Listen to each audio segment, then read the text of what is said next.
Okay guys, now we have section 4 and there is another great opportunity for you to score well in section 4 because section 4 is always sentence completion and mostly it's one word only. So section 1 table completion or notes completion or whatever, and section 4.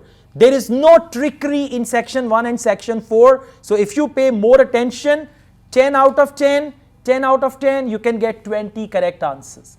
And from the middle part, like section 2 is also fine. Yes, section 3 can be tricky because of multiple choice. So even if you lose 4 or 5 answers there, still with 35 correct answers, you can get 8 band. Right? That's what you should target with this great understanding.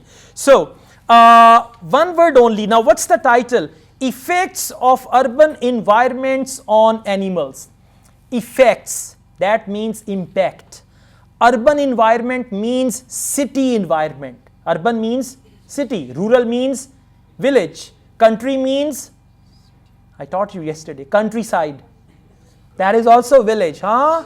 Do you like countryside? I love my country very much. My country is beautiful. Countryside means village. Exactly. So impact of city environment on animals. And these, I mean, it's understood, these are the animals which you can see in the city. It cannot be lions and tigers and bears. It can be crows, pigeons, dogs, cats, because you can see these. Yeah, donkey also. Okay. All right. Okay. Somebody said donkey. Yeah. Exactly. All right. Lahore is already notorious for donkey. Yeah. Okay, so now we're going to start and please you need to focus in part 4. I'll just tell you all the tips and techniques which are based on my experience. Now we understand the topic and you don't need to read everything. Question number 31. Now read it a line before. It was previously thought, are you there? It was previously thought that only a few animals were suitable for city life, e.g. Answer is an animal. And remember, when we talk about animal kingdom, birds also come in that. Right? Yeah. Today I did what? I mean, every time when we sit at the terrace, there are many birds there, crows and eagles and all that. I bought a big bread and I thought I would feed them. But they did not receive that. I mean, I was throwing that and they said, oh, phiki double roti, humne nahi khani. The crows came and the other birds came, they just tasted and they went back. Now I'm going to take it back, I'll make sandwiches at home.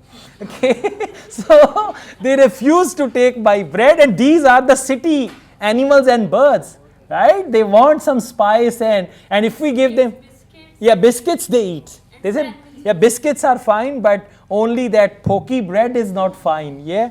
So the answer is going to be an animal or a bird which is suitable for city environment. Clear? Now I play the audio, you got to find it. Hi.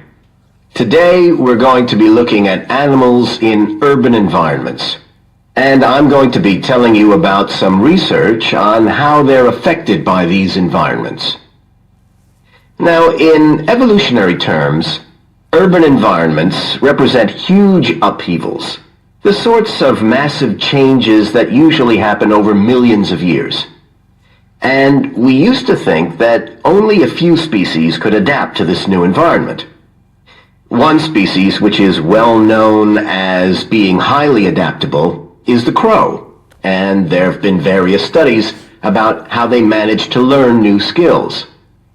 So the answer is, who said cow?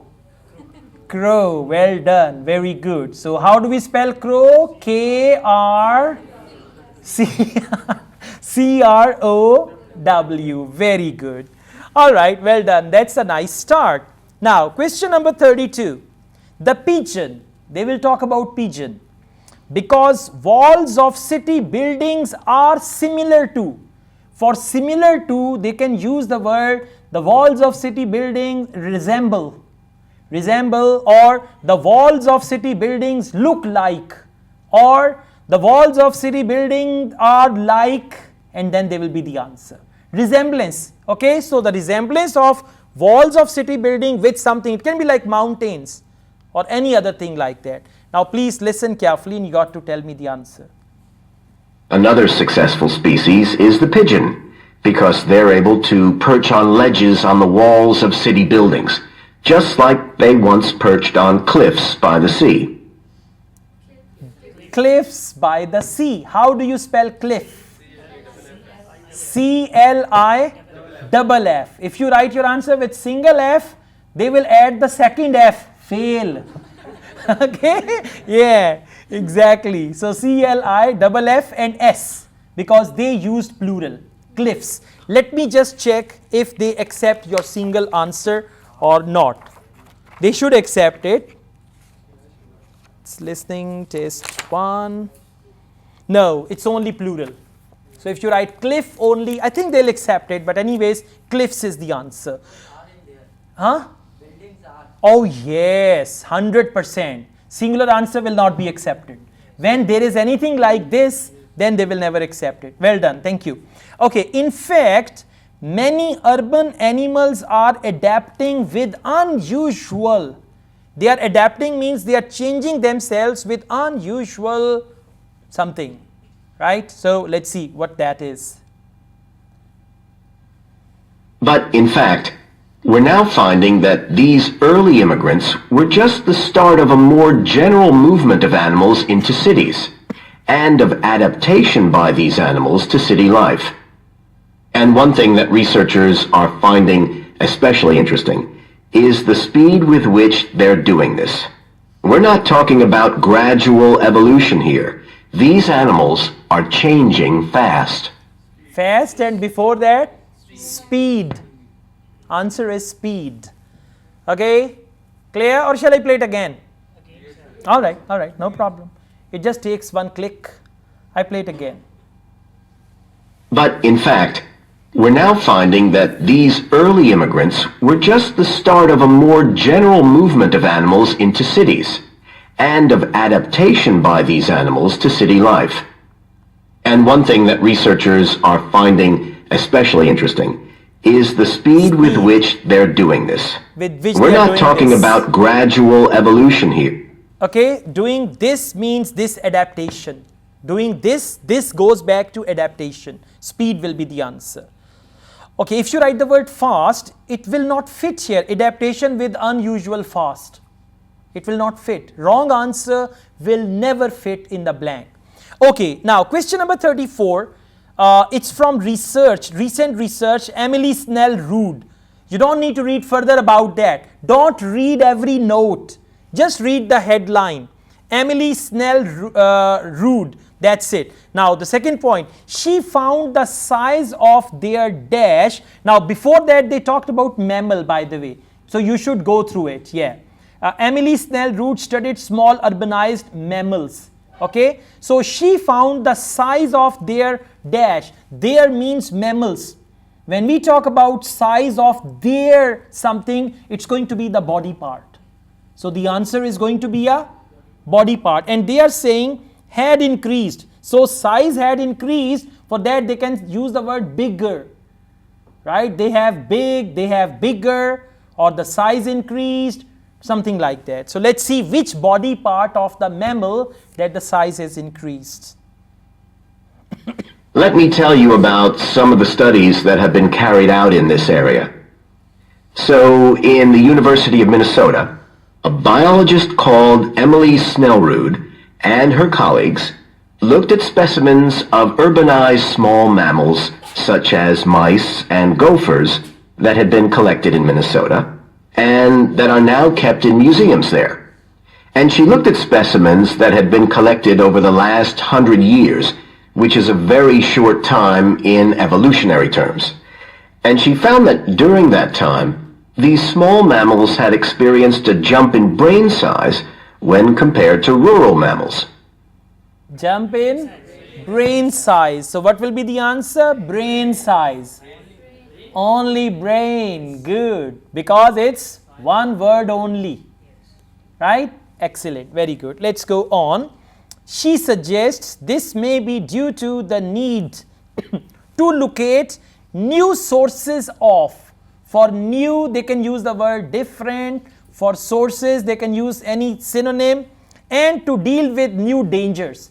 So maybe they put new dangers first and then they will talk about sources, or first they talk about sources and then they talk about danger. So sources of what? New sources of something, okay? And then there is the danger.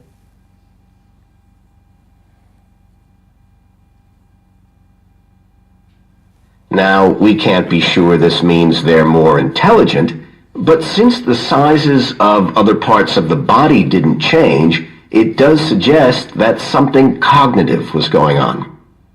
And Snell-Rood thinks that this change might reflect the cognitive demands of adjusting to city life, having to look in different places to find food, for example, and coping with a whole new set of dangers.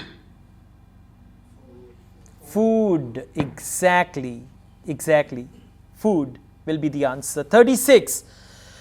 Katarina Miranda, it's Miranda, not the Marunda. You know Marunda? Yes. Yeah? Rice biscuit. We call it Marunda.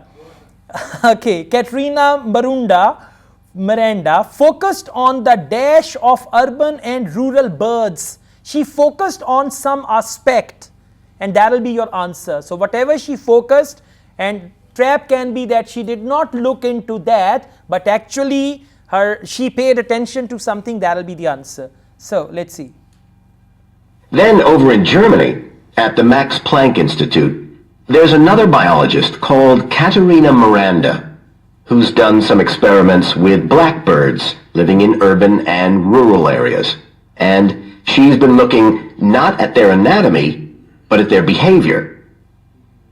He's been looking not at their anatomy, but their behavior. So you can write behavior with British spelling or American spelling, not with Pakistani spelling, okay? All right. Question number 37. She found urban birds were often braver, but were afraid of situations that were. Now, if you remember, I taught you this in section 1. Situations that were, food that was, food that is. The answer will come before situation. And the answer is going to be a sort of adjective. Okay? Yeah, let's see. So, as you might expect, she's found that the urban blackbirds tend to be quite bold. They're prepared to face up to a lot of threats that would frighten away their country counterparts. But there's one type of situation that does seem to frighten the urban blackbirds, and that's anything new, anything they haven't experienced before. And if you think about it, that's quite sensible for a bird living in the city. Anything? New, exactly. N-E-W, simple. See that the answers are very, very simple. Okay, let's go on. Question number 38, please. He found that some animals respond to dash by producing lower levels of hormones. Some animals respond to. It can be respond to fear, respond to danger, respond to. And for respond to, they can use react. They can use response, they give a response, or any other word like that. Let's do this. Jonathan Atwell, in Indiana University, is looking at how a range of animals respond to urban environments. He's found that when they're under stress, their endocrine systems react by reducing the amount of hormones such as corticosterone into their blood. It's a sensible-seeming adaptation. A rat that gets scared every time a subway train rolls past won't be very successful. So, stress. What did you say? That hormone or anything, they will never give. By the way, let me tell you one thing. In IELTS listening, they will never give you any difficult word which is from medicine or science, and they expect you to write the right spelling of that word. They will never do that. You see, the answers are very simple words. So the answer to this question is stress. I'll share the audio with you. Okay, we can do that. Jonathan Atwell, in Indiana University, is looking at how a range of animals respond to urban environments. He's found that when they're under stress, their endocrine systems react by reducing the amount of hormones such as corticosterone into their blood. When they are under stress. Okay, question number 39. Sarah Burton's team found urban squirrels. You know squirrel? Have you seen one? Okay, which part of squirrel's body is the most prominent? Tail, right? So Sarah Burton's team found urban squirrels use their dash to help them communicate. So the answer can be tail, pushel, yeah? All right, let's see. So the question is, use their dash to help them communicate. Means with each other, they communicate with the help of a part. It can be external part, nose, eyes, tail, or anything like that. Let's see what is that. There's just one more study I'd like to mention, which is by Sarah Parton and her team. And they've been looking at how squirrels communicate in an urban environment. And they found that a routine part of their communication is carried out by waving their tails.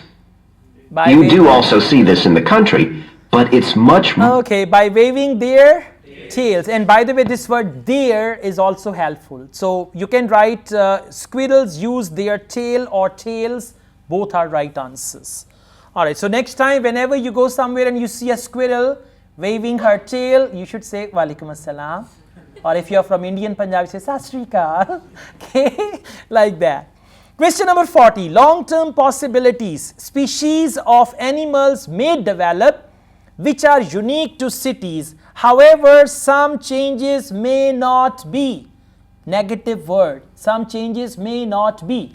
So for that they can use the word these changes will not be, or they can use any negative word for that. That will be the synonym of not. Okay, let's see. So what are the long-term implications of this? One possibility is that we may see completely new species developing in cities. But on the other hand, it's possible that not all of these adaptations will be permanent. Once the animals got accustomed to its new... Okay, not all these adaptations will be permanent. Exactly. Permanent will be the answer. And you should write the right spelling. Okay, all the best.